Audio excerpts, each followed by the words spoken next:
바람의 소리는 음악이 되고 댄잎에 비친 햇살은 작품이 되고 하늘과 맞닿으면 숲이 되는 대나무. 사람을 닮으면 집이 되고 시간을 함께하면 삶이 되고 변치 않으면 철학이 되는 대나무. 어느 한철 잠깐 푸르다 마는 게 아닌 사시사철 푸른 대나무. 그 대나무를 좋아하는 사람들의 이야기를 지금 만나러 갑니다.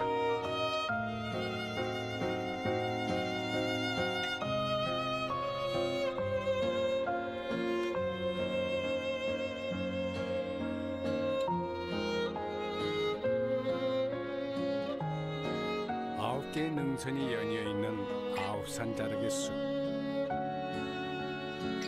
이곳에 지금으로부터 300여 년 전 이 마을의 터를 잡고 숲을 지켜온 남평문 씨 일가의 고택이 있습니다. 제가 이 집안에서 9대째 장손인데 고향은 저 아홉산 숲이 있는 철마입니다.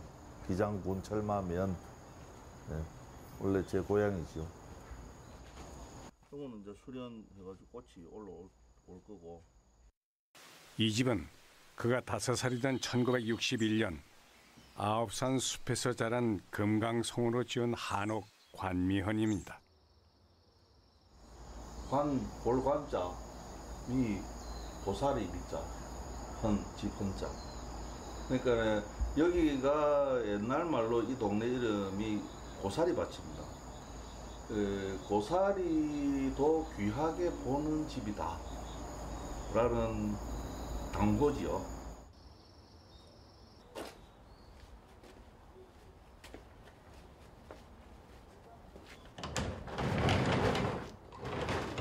저는 이제 증조부님하고 4대를 같이 살았던 적이 있습니다. 이 집에. 그를 유독 아꼈던 증조부. 숲에 대한 많은 이야기를 들려준 할아버지. 숲의 경제적 가치를 높인 아버지까지 이 집에서 숲을 가꾸는 건 하나의 숙명이었습니다. 할아버지는 기억이 참 많습니다. 여러 종방간의 형제들 중에 저한테 유독 엄하게 하셨고, 뭐 예를 들어서 늦잠 같은 거는 아예 꿈도 못 꿔봤고 늘 이렇게 산에 데리고 다니시면서 이렇게 지적을 해주시고 그랬죠.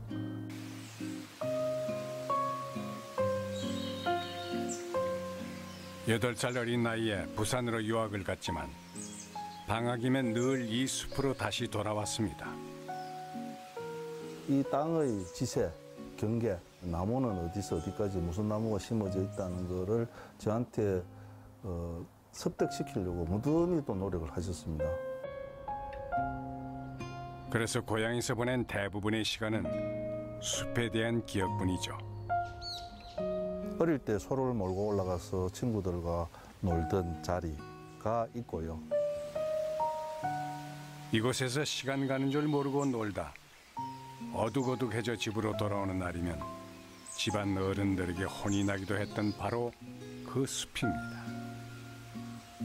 문중숲이라고 할 것 같으면 대부분 이제 후손들을 위한 재산의 뭐 측면, 그리고 선산으로서 이거 이제 묘원들이 중심이 되는데 저희들은 아무래도 주로 보면 나무를 가꾸기 위해서 임야를 보존을 하고 가져오셨던 것 같습니다. 아홉산 숲에는 저절로 자란 것도 있지만 귀한 나무 대부분은 집안 어른들이 작정하고 심었습니다. 내 손자도 이 나무덕을 보지는 못할 거라며 할아버지가 직접 심은 편백나무도 그중 하나인데요. 어느덧 거대한 편백숲이 되었습니다. 400년이 넘은 나무는 보호수로 지정됐죠. 근처에서 이제는 보기 힘들어진 소나무들, 그게 개인적으로도 굉장히 자랑스럽기도 하고, 그다음에 할아버지들이 조림해 놓으신 편백숲, 그다음에 아무래도 맹종 대밭이겠지요. 사람의 손을 타지 않아 훼손 흔적이 거의 없는 나무들. 여기에 500여 종의 식물, 야생동물과 천연기념물 같은 80여 종의 동물이 함께 사는 숲입니다. 한 자리에서 400년씩이나 되는 소나무 숲과 마주하고 있는 청청한 대숲을 같이 볼 수 있는 이 자리를 저는 사실 개인적으로는 굉장히 좋아합니다. 그가 가장 좋아하는 곳은 소나무의 제왕인 금강송과 대나무의 제왕인 맹종죽이 서로 마주보는 바로 이 숲.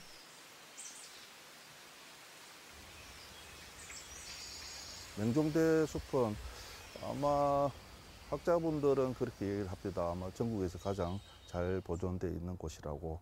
그래서 저희들은 그게 굉장히 자랑스럽게 생각하고 있습니다. 아홉산 숲의 가장 아름다운 풍경 중 하나인 맹종대숲. 금강송 앞에서도 그 기세가 꺾이지 않아 보면 볼수록 놀랍습니다.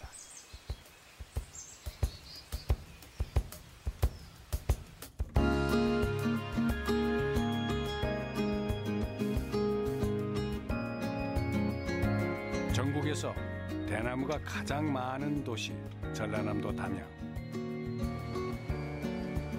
여기에 해마다 150만 명이 찾는 대숲 중록원이 있습니다.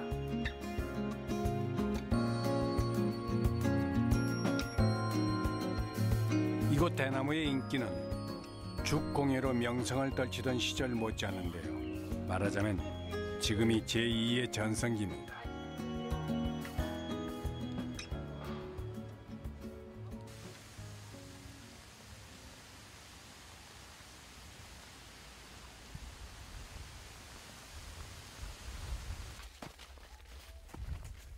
담양의 대나무를 유난히 좋아하는 또 한 사람이 있습니다. 저는 지금 50대 초반이고요. 축공예를 하고 있습니다. 한창균이라고 합니다. 벌써 4년째 이곳을 드나드는 그에게 이 대숲은 숨은 보석과도 같습니다. 우리나라에서 공예용으로 좋은 대밭이 2개 있어요. 하나가 중록원이고 하나가 여기. 중록원은 워낙 관리를 집중적으로 하니까 대가 좋고 이렇게 좋은 대밭은 없어요. 탁월해요. 될성부른 나무는 떡잎부터 알아보듯이 대나무는 죽순을 보면 알 수 있는데요. 죽순의 굵기가 그대로 대나무의 굵기이기 때문이죠. 아주 좋죠. 신비하고 일단 살짝 흥분돼요. 새로운 대나무들이 대숲에 태어나는 시기라 긴장감이 있죠. 서로 빨리 저기 햇볕을 받을 수 있는 지점까지 빨리 도착을 해야 돼요. 빨리 자라서.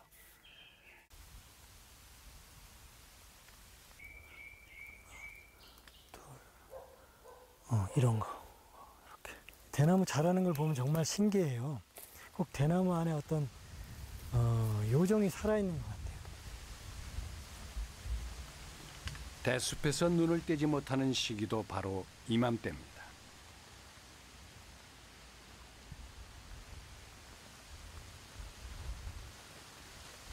나무는 그 가지 끝, 줄기 끝에서만 자라는데 대나무는 마디마다 다 자라요.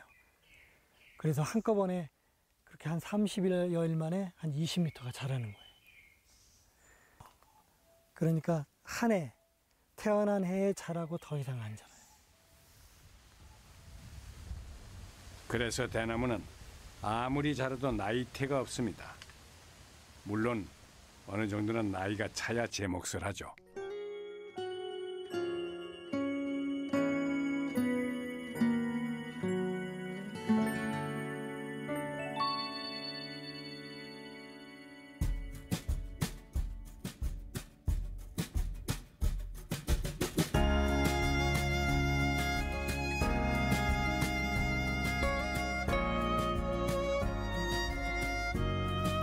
이런 거는 한 겨울을 한 번 넘긴 대나무. 이런 거는 겨울을 한 2번, 태어난 지 그러니까 3살, 4살 되는 대나무. 이런 게 좋아요. 쓰기가.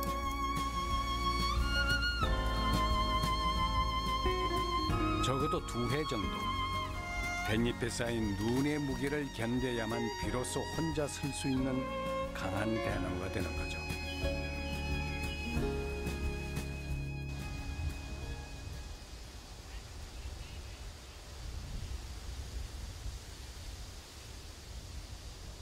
울산의 대나무는 대부분 왕대입니다.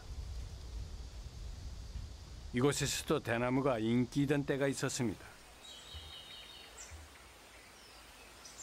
이 대나무를 잘라서 바구니라든지 족대라든지 이런 것들을 만들어서 팔 수 있는, 그래서 이 밭에서 이 작물을 기른 것보다는 훨씬 더 높은 소득을 얻을 수 있기 때문에 대나무 숲이라 하지 않고 대나무 밭이다 이렇게 불렀던 것 같습니다. 그래서 울산 사람들에게도 심리 대숲보다는 심리 대밭이라는 말이 더 입에 익은 말입니다. 보통의 경작지에서 40원을 연간 얻을 수 있으면 이 대나무 숲을 통해서 800원에서 1000원까지도 벌 수 있다. 어마어마한 돈이 되는 거죠. 사실 대나무는 씨를 뿌리는 게 아니라 땅속 뿌리에서 계속 번져나가기 때문에 농사로 치면 이보다 나은 농사도 없습니다. 대하동의 대나무를 이 3년 정도 지나가면 이제 누런빛이 돌면 이 크기별로 묶어서, 굵은 것은 이 20개 정도 잘랐더니 한 단이 되더라. 그래서 이제 그거를 태화강에다가 띄우면 울산항에 가서 건져가지고 배에 싣고 전국으로 팔았다. 이런 얘기도 있고요. 그때는 대나무가 효자 노릇을 톡톡히 했습니다. 적어도 플라스틱이 그 자리를 대신하기 전까지는 말이죠. 그런데 알고 보면 울산은 요즘 대숲 덕을 더 많이 보는 편입니다. 이곳이 공원이 되고 또다시 국가 정원이 된 이유는 바로 도심 한가운데 엄청난 대숲이 있었죠. 공원에 들어가면 여러 사람과 있는 듯한 느낌이 들지만 정원에 오면 나만의 공간에 오는 듯한 느낌이 드는데, 그런 측면에서 이 대나무라는 공간이 호젓하게 걸을 수 있는 정원적 성격의 공간이 아닌가, 그런 생각이 듭니다. 한때는 밭이었다가 그 이후엔 숲이었다가 이제는 정원이 된 대숲. 그때나 지금이나 대나무는 변함없이 항상 우리들 곁에 있습니다.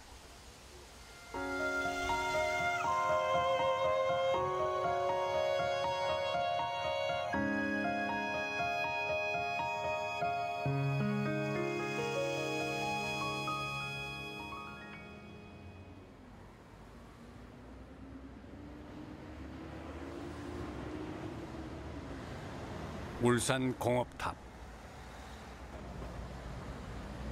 오랫동안 한자리를 지킨 병원이 있습니다.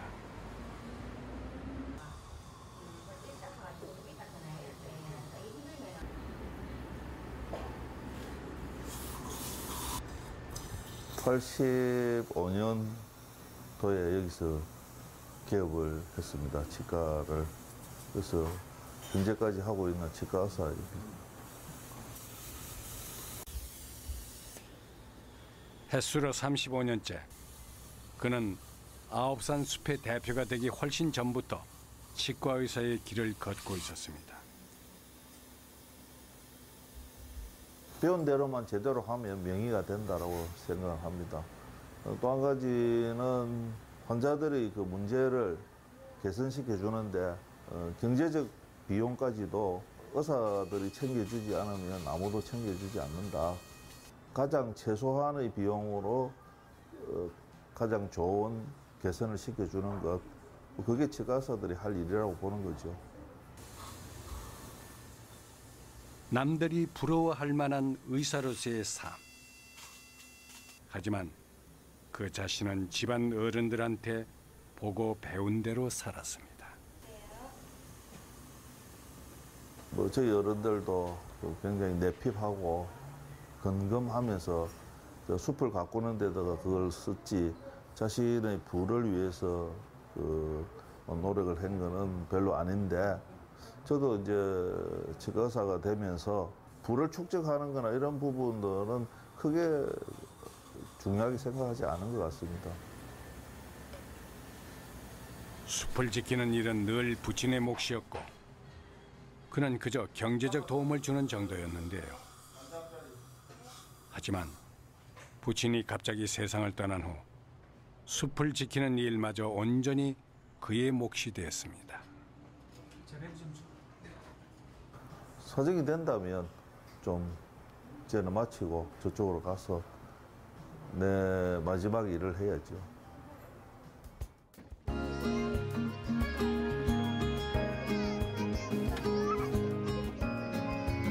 그의 마음이 더 바빠진 건 지난 2016년 문중 숲이던 아홉산 숲을 일반에 개방하면서부터입니다. 그때까지만 해도 비밀의 숲이나 다름없었던 아홉산 숲. 저는 옛날에는 여기를 개방을 안 하는 생각이었기 때문에 오로지 그 보존에만 치중하고 있어서 그 전에 영화나 뭐 CF 촬영들의 그 요청이 들어왔는데 전부 거절하고 있었습니다. 그런데 이곳의 운명을 바꾼 것은 한 편의 영화였습니다. 군도가 제일 처음으로 그 감독님이 부산 사람인데다가 제 친구하고 아는 사람이라서 그때 한번 허락을 해줬거든요.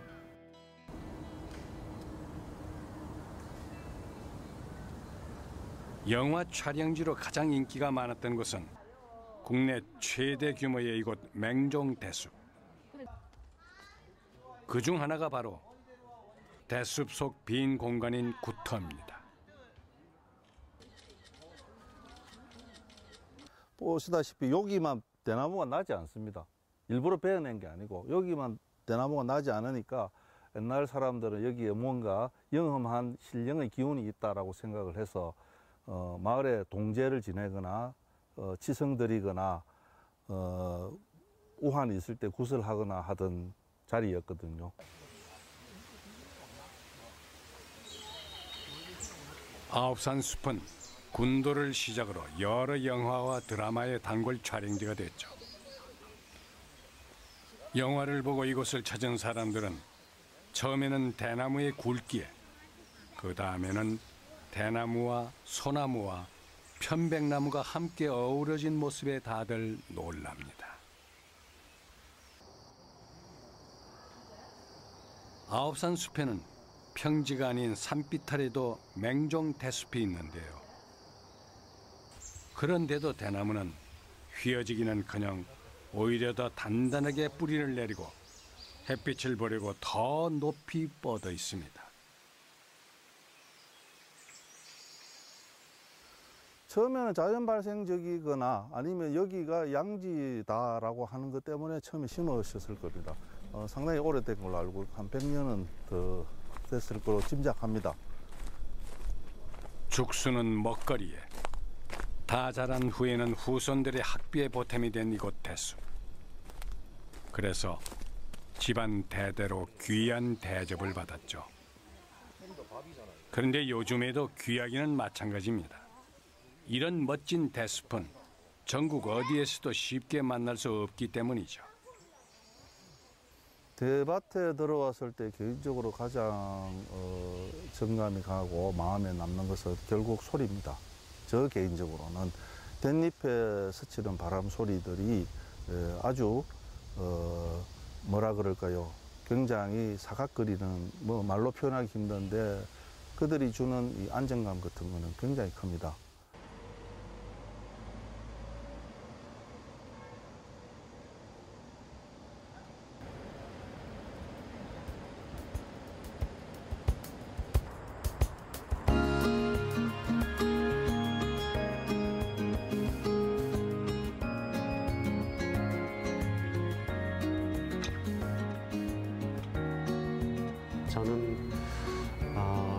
한 20년 전부터 한국당에서 파이프 오르간을 제작한 홍성훈입니다. 그는 세상에 존재하는 모든 소리를 파이프에 담아 표현하는 국내 유일의 파이프 오르간 장인이죠.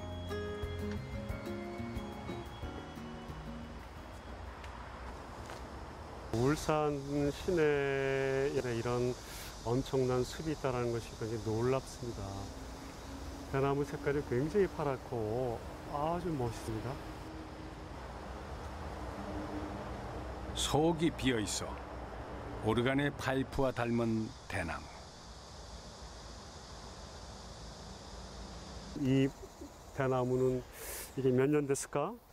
색깔도 멋있고 아주 대나무도 곱게 뽑고 아주 좋은, 튼튼하고 건강하고. 멋있네. 응? 이 정도 파이프 대나무면 중저음 정도 소리가 나겠네. 어휴, 단단해라.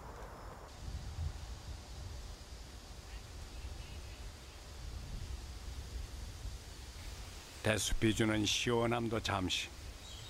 그가 귀를 기울이는 것은 바로 대나무가 들려주는 소리입니다.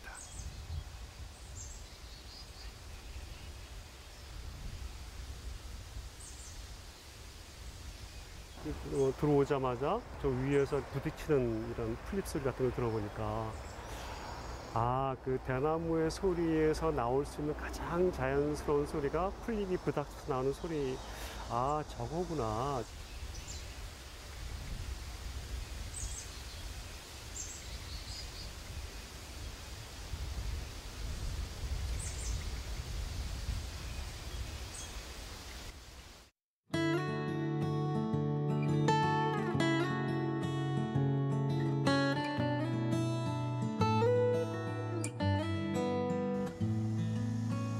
우리에게는 낯설다 못해 신비롭기만 한 파이프 오르간.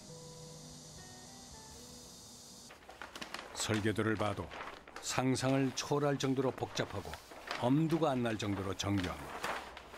그렇지만 또 알고 나면 조금은 친숙한 면도 없지는 않죠. 이게 지금 그 파이프의 전면도고, 지금 이게 보면 선으로 그어져 있긴 하지만 피리입니다. 지금 이 피리는 굉장히 저음 소리가 나는 피리죠. 아주 저음, 아주 굵직한 소리가 나는 피리.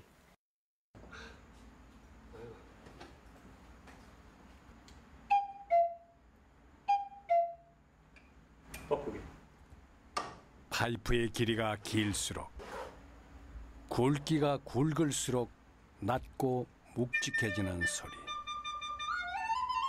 이런 하나하나의 파이프도 알고 보면 이미 우리가 알고 있는 필입니다. 제가 대금을 좋아해요, 일단.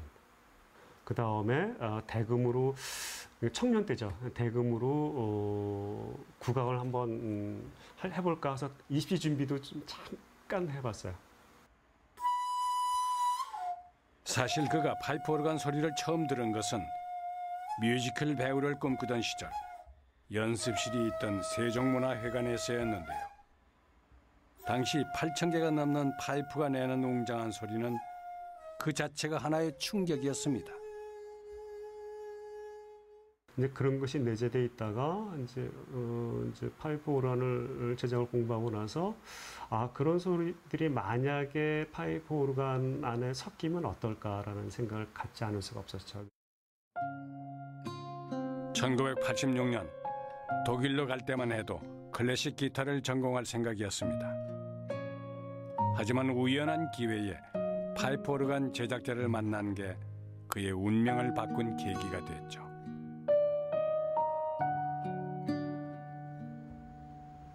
그로부터 12년, 그는 독일에서 파이프 오르간 건축 명장 오르겔바우 마이스트가 되어 돌아왔습니다.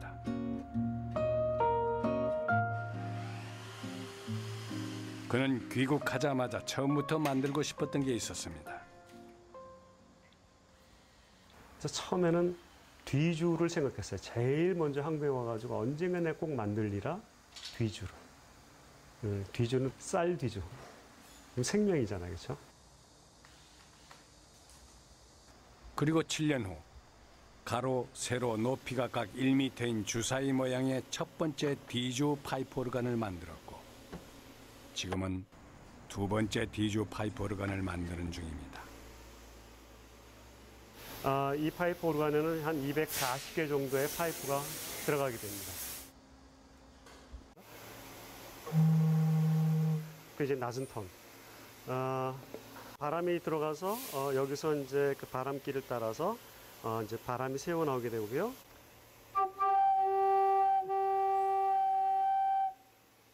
가장 작은 파이프가 여기 있습니다. 보면 잘 보이실지 모르겠지만 형태는 거의 똑같습니다. 다만 크기만 다른데 소리가 아무래도 다르겠죠? 한번 제가 한번 불어볼게요. 들리시나요? 그는 지금 현재 19번째 작품을 만들고 있습니다. 적어도 8개월, 길게는 2년이 넘는 제작 기간. 그래서 파이프 오르간은 단순한 제작이 아니라 건축에 비유되는 악기의 왕이죠.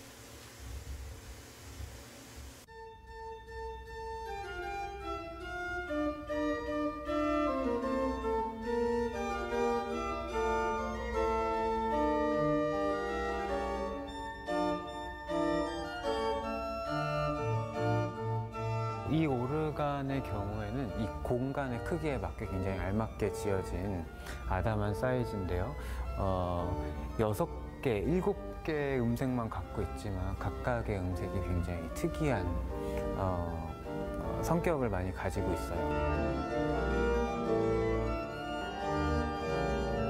예를 들면 빨간색과 파란색을 섞었을 때 보라색이 나타나는 것처럼 음색을 2개, 3개 조합했을 때 그런 다양함과 가능성을 많이 보여주는 악기라고 생각합니다. 네.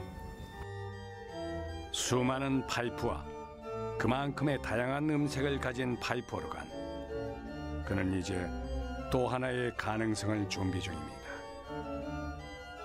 그 대나무는 악기를 위해서 작정하고 태어난 나무 같아요. 태생 자체가 속이 공간이 비어 있잖아요. 그러니까 소리를 내고 싶어 하는 그런 나무예요. 그러면 제작가는 그걸 소리를 낼 수 있도록 만들어줘야죠.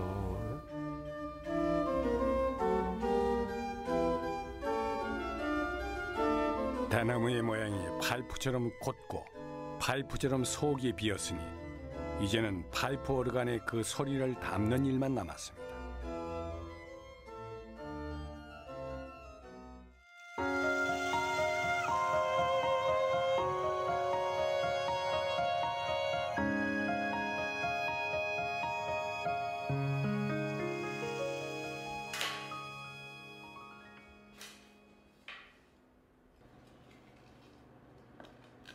죽공예를 하는 한창균 작가는 아예 대나무가 많이 나는 전남 곡성의 터를 잡았습니다. 제가 원래는 나무를 굉장히 좋아했어요. 그래서 처음에는 한옥 목수일도 했고 목가구도 만들었는데 그 전동 공구를 굉장히 무서워하는 그게 있어요. 그래서 이제 그만뒀다가 지풀공예를 했는데 재미는 있었지만 지풀은 그 나무의 성질은 없기 때문에 조금 아쉬웠어요. 그때 만난 게 바로 대나무였습니다. 대나무는 나무는 아니지만 목질의 그런 성질도 있어요. 그래서 저한테 딱 맞았어요. 대나무를 알게 돼서 제 인생이 많이 달라진 것 같아요. 굉장히 좋아졌어요. 성격도 밝아졌고 그리고 사람들을 대할 때의 자신감도 좋아졌고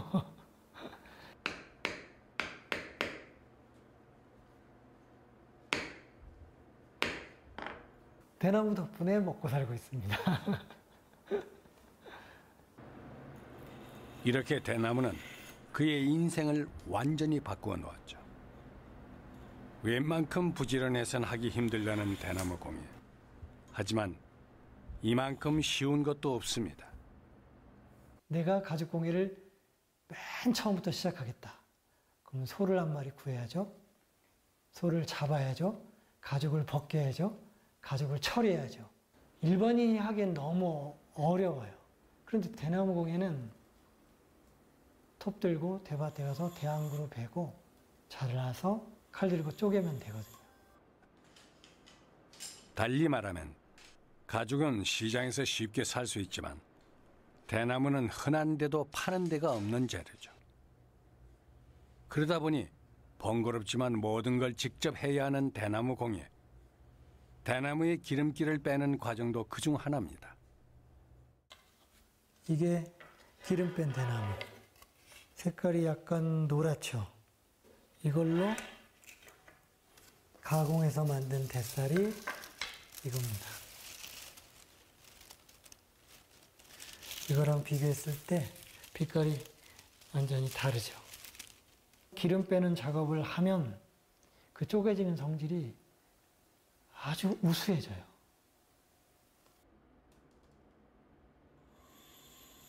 그가 이렇게 하는 이유는 대나무는 물에 약하다는 오해 아닌 오해를 풀어주고 또 차가운 성질의 대나무에 온기를 불어넣기 위해서죠. 새 둥지. 새 둥지가 이렇게 생겨서 새가 알을 낳아서 새끼를 키우잖아요. 그런 것처럼 바구니도 일종의 둥지거든요. 집도 둥지고. 그리고 바구니의 기원이 새 둥지에 있다고 생각해요, 저는. 그는 지금 대나무에 다른 나무를 섞어 둥지 바구니를 만드는 중입니다. 이건 역시 대나무를 더 잘 알고 싶었습니다. 대나무의 그 아름다움을 표현하는 것이 생활용품이 될 수도 있고 조형물이 될 수도 있고 예술적인 작업이 될 수도 있고 건축물이 될 수도 있고 앞으로는 대나무로 할 수 있는 일은 뭐든 다 해보고 싶어요. 대숲을 옮겨놓은 듯 대나무 결이 살아있는 그의 작품 대나무숲. 또 다른 누군가가 이 대나무 숲을 보고 행복해지기를 그는 지금 꿈꾸고 있습니다.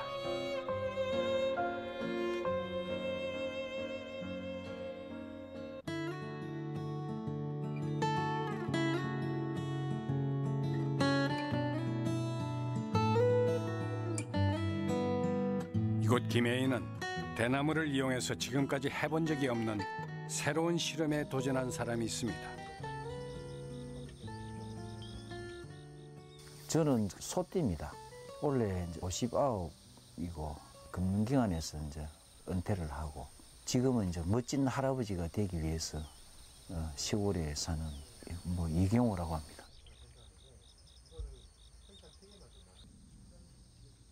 그래서 집 이름도 아예 멋진 할아버지 집이죠. 이 집을 멋지게 만든 건 바로 대나무입니다.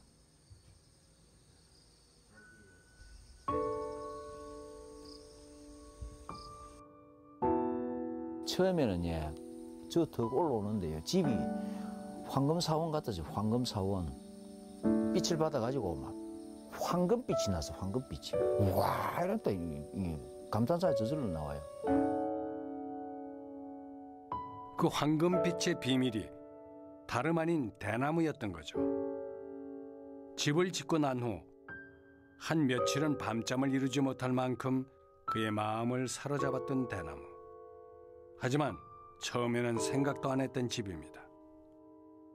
건축가님이 이제 외장을 그래 이제 대나무로 하락하니까 네, 참 기가 차가지고 그 이제 상담하러 그때 하다가 대나무 외장을 이제 뭐 할 거냐, 지붕을 뭐 하고 외장재를 뭐를 쓸 거냐 이게 관건이잖아요.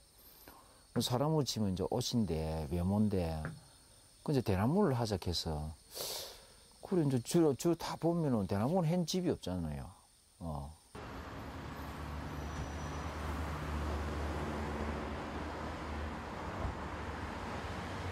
건축주의 반대를 무릅쓰고 대나무 집을 제안한 사람이 이기철 건축가입니다. 저는 사무실을 한 지 이제 10여 년쯤 되어가는 아직 젊은 건축가입니다. 그는 이 땅에서 나는 재료로 건축주가 좋아할 만한 집을 짓고 싶었습니다. 그래서 생각난 게 바로 대나무였죠. 저희가 이 집을 디자인을 시작할 때 건축주분하고 이 땅을 답사를 가서 여러 가지 조사를 하거든요. 그러면서 앞산에도 올라가 보고 뒷산도 올라가 보고 하는데 마침 그때 대나무 밭이 있더라고요. 설계를 하기 전에 9차례나 건축주를 만났고 집을 디자인하는 데만 7개월이 걸렸습니다.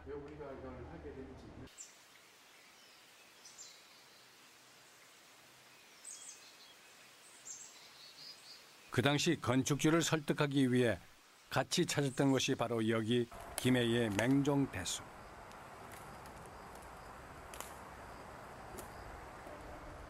가급적이면 고든 녀석을 골라야겠다. 최소한 25cm에서 30째 이상은 되는 걸 쓰자. 대나무 지름 같은 경우는 요걸 1학이라고 그러고 이렇게 3지라고 해서 이렇게 재개되는데 1학 3지 정도가 대략 80cm 정도 되는데 요 기준으로 해서 한 700그루 정도를 골라냈고요.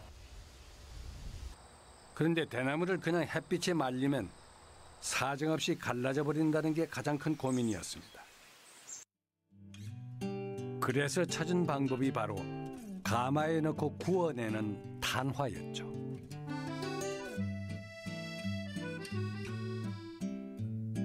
제가 멋진 할아버지에 썼던 탄화 방법으로 가마에서 72시간 구워낸 다음에 얘는 표면을 제가 4% 갈아냈어요. 온도가 높을수록 색이 짙어지는 대나무 탄화법. 멋진 할아버지 집에 쓴 대나무는 180도에서 구운 약간 짙은 갈색이었죠. 이런 탄화는 겉만 그을리는 것과 달리 속까지 단단하게 하는 방법입니다. 손으로 만져봐도 훨씬 강도가 높은 것들을 실제로 느낄 수 있으세요. 이런 소리하고 이런 소리가 나는 거군요. 비슷한가요?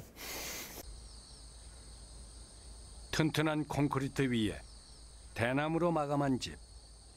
그런데 막상 다 짓고 보니 대나무는 콘크리트와도 제법 잘 어울리는 재료였습니다. 근데 대나무는 자체가 아주 작은 원의 그런 질감들을 가지고 있기 때문에 형태를 가지고 있기 때문에 이런 것들이 오히려 대나무는 좋은 그 오브제가 되고 콘크리트는 좋은 배경이 되는 이런 게 아마 서로가 조화가 되지 않나 싶습니다. 집주인 또한 이 대나무 집을 짓고 난 후 집에 대한 생각, 대나무에 대한 생각이 조금 달라졌습니다. 대나무가 보면 처음부터 끝까지 우리 쪽 바른 줄 알았어요. 근데 가보니까 쪽바로 된 게 거의 없고 전부 다 대나무가 이래 돼 있어. 자세히 보면은. 그러니까 이제 똑바른 것 같은데 안 똑바르고 유연하고 뭐 이런 그 성향이 일반적인 이런 나무들보다는 그 뭐 이미지는 좋게 이제 느꼈죠. 사실 집을 짓고 나서 대나무를 더 많이 알게 됐습니다. 제가 볼 때는 대나무 색깔이 나중에 완전히 회색이 되기 전까지는 그냥 한번 그 맛도 한번 보시는 거 저는 괜찮은 것 같아요. 근데 대안만 있으면. 네네. 그 다음에는 이제 한번 교체를 또 해주면 되니까 하시고. 나도 성향이 좀 대쪽 같은 이 불의에 잘 못 보고 집안 내력도 보면 좀 그런 집안이고 내가 사는 이 성향하고도 맞다 이런 느낌이 또 듭디다. 요거는 이제 나는 내 인생의 이제 마지막 집이죠 이게. 대나무를 재발견한 건축가. 그가 지은 이 집에는 대나무를 닮아 대나무를 좋아하는 멋진 주인이 살고 있습니다.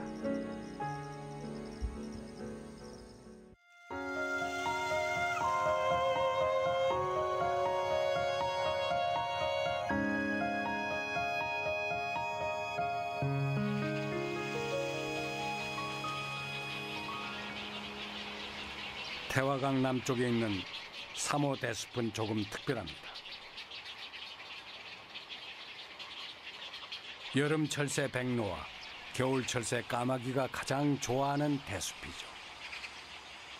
1년 내내 새들이 머물기 때문에 되도록이면 그냥 두는 곳입니다.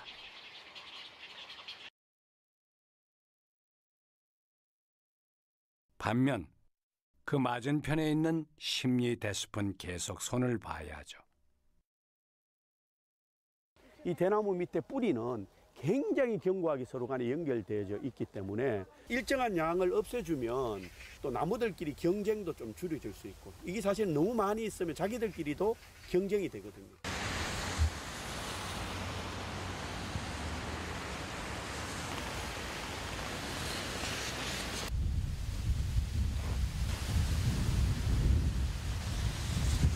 어쩌다 태풍이라도 올 것 같으면 비바람을 이기지 못한 대나무까지 쓰러져 대숲은 더 엉망이 되죠.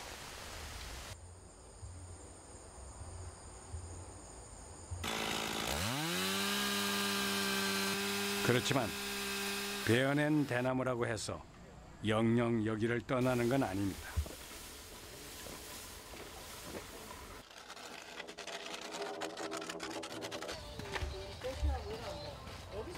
단순하지만 사람들이 이 뱃살 라인 되어져 있는 거기를 통과한 것이 인터넷 블로그에 오면 가장 많이 올라가 있거든요.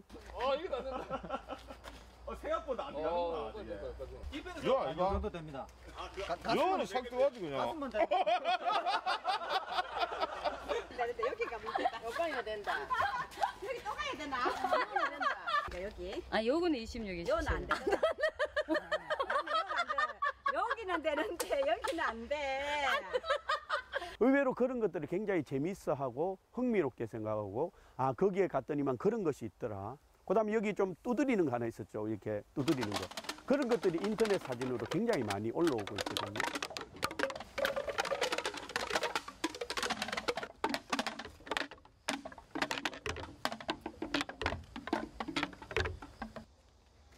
이곳에는 낙서로 몸살을 앓고 있는 대나무를 생각한 재미있는 아이디어도 있습니다. 태양강 심리대숲에 낙서 공간을 2개 설치하였습니다. 그 낙서를 하고 여기 이제 꽉 채우고 나면은 저희들이 요거를 이제 빼가지고 교체해가지고 다시 설치하고 그래. 그리고 요거 대나무 뺀 것은 그 음력 대보름 날 달집 퇴기할 때 소각하는 것으로 되어 있습니다.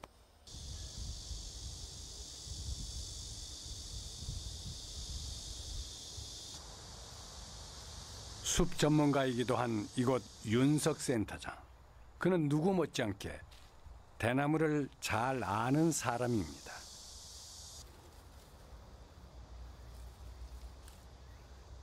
뭐 있는 게 대나무밖에 없습니다.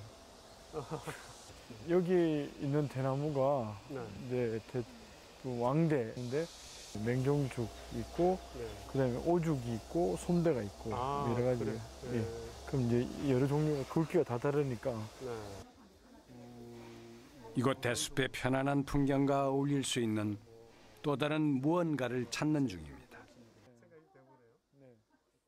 여기 와서 보니까 대나무 굴락이잖아요. 예? 겉모습은 파이프가 엄청 많은 그런 생각이 들었습니다. 그러니까 뭐 소리는 안 나지만 정말 파이프 오르간 같은 이 완전 피리의 굴락이 그냥 뭐 엄청나면 수만 개의 이 파이프 소리, 야, 저게 다 소리로 나오면은 야, 어떨까 이런 생각을 좀 해보네요.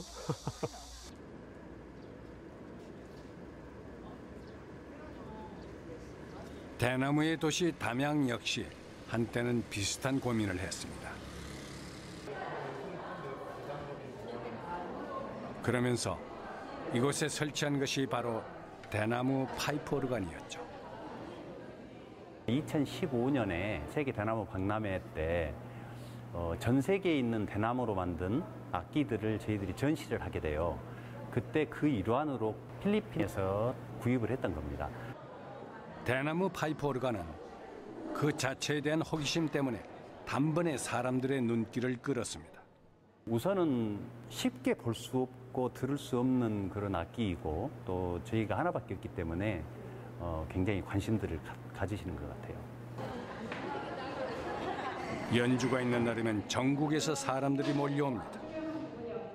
이곳에 있는 파이프 오르간은 다리와 특성에 맞게 대나무로 설계가 되어 있습니다. 대나무가 이 앞에 보이는 거 말고도 안쪽에 저런 식으로 이렇게 수직으로 약 800여 개가 꽂혀 있어요. 네, 보이시죠? 800여 개의 대나무 파이프가 내는 12가지 음색. 그 소리는 사람들에게 색다른 감동을 주는 대나무의 또 다른 이야기입니다.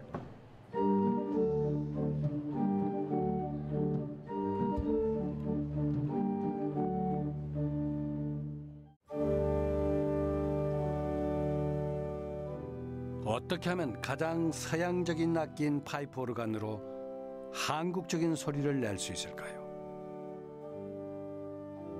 진짜 우리 색깔을 갖고 있는 소리가 나면 어떨까 해서 만들기 시작하는 게 오동나무로 만들고 오치를 내가 해야 되겠다. 7보를 이용해서 장식을 해야 되겠다.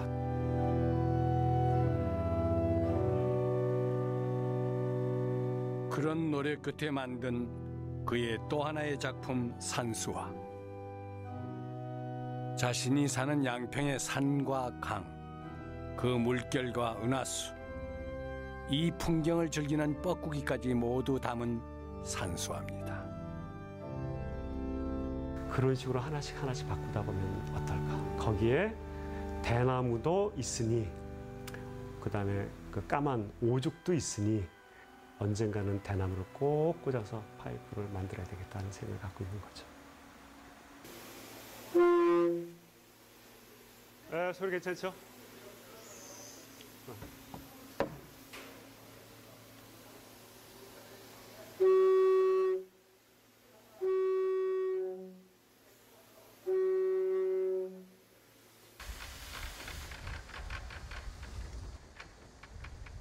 본래의 기품을 가지되 자연의 소리를 담은 파이프 오르간. 그는 지금 가장 한국적인 음색을 대나무에서 찾는 중입니다. 그 태화강의 그 대나무를 보면서 파이프가 여기 다 있네. 굵기도 보니까 의외로 다양해요. 그래서 그래, 이제는 하드웨어는 있으니 이 소프트웨어는 이 대나무가 세고 셌으니 이걸로 좀 우리가 하면 멋있겠다 하는 생각입니다.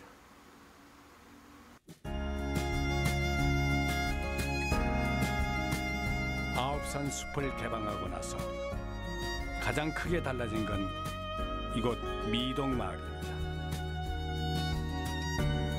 전국에서 온 사람들로 마을은 꽤 시끌벅적해졌죠. 아홉산 숲에 대해서 상당히 이제 사람들이 큰 기대를 하고 있는 거죠. 이것 때문에 좀 먹고 살만하게 됐다. 그래서 저도 다른 식당이나 이런 김치 만들어 파는데 두부 공장 이런 데가 잘 된다 하니까 저도 굉장히 흐뭇한 거죠. 제 고향이니까. 사실 우리나라의 숲에는 많은 아픔이 있습니다. 일제강점기 때는 목재를 수탈당했고 전쟁으로 황폐해지기도 했고 그 후 산업화로 산이 깎이면서 사라지기도 했죠. 아홉산 숲은 그런 시련 속에서 지켜낸 곳이라 더 의미 있는 숲입니다. 할아버지들이 그때 징조부였었는데 일본 순사들이 녹고를 다 갖고 가고 나서 하시는 말씀이 그래, 그래도 나무는 이거 다 지켰지 않느냐 그렇게 말씀을 하셨답니다. 그런 것들이 이제 우리 집안의 이제 일화로 남아 있고 저도 그런 것들이 하나 이제는 긍지가 되어 있습니다. 조상들이 목숨을 걸고 지키는 아홉산 숲은 지난 2003년 22세기를 위해 보존해야 할 아름다운 숲이 되었습니다. 하지만 후손들에게는 숲을 지키는 건 여전히 버거운 일입니다. 솔직히 이야기하면 아주 큰 짐입니다. 웃자는 이야기로 시내 땅이나 좀 사놓지 무슨 숲을 갖고 온다고 이래 놨나라는 그런 말들을 저희들도 합니다. 후손들끼리. 자연 그대로를 온전하게 보존을 해 나가려고 하면 비용이 많이 들어갑니다.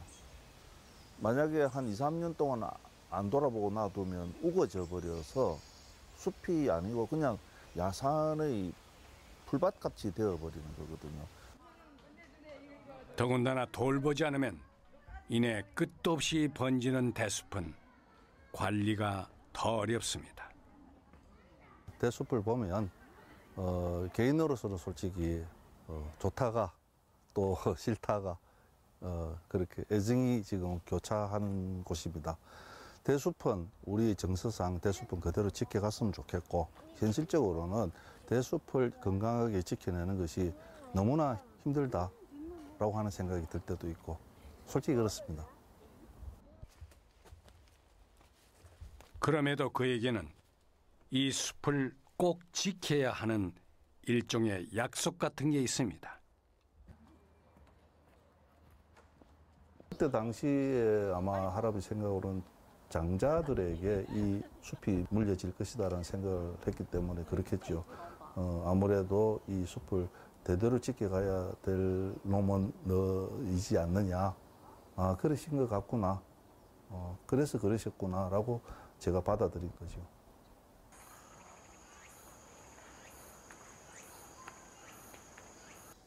제가 치과를 그냥 두면 그만둘 때가 되면 저는 어차피 고향에 와야 될 것이고요.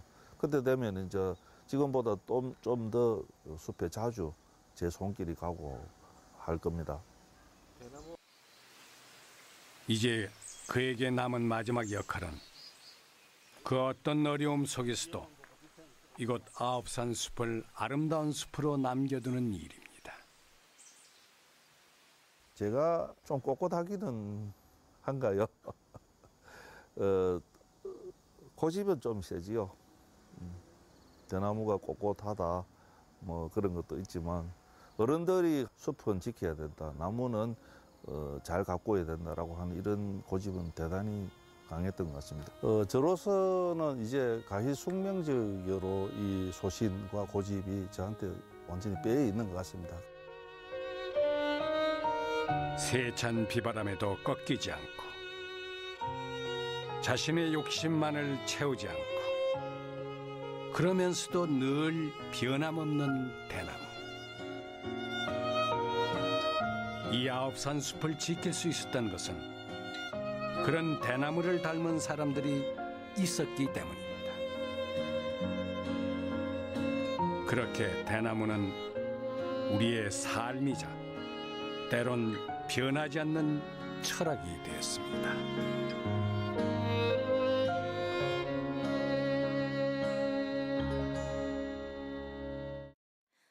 강바람에 홀려 춤추던 푸른 발 빛을 따라 걸어 하늘을 만난다. 희멀건 두 뺨에 노을이 맺히니 새처럼 날겠지.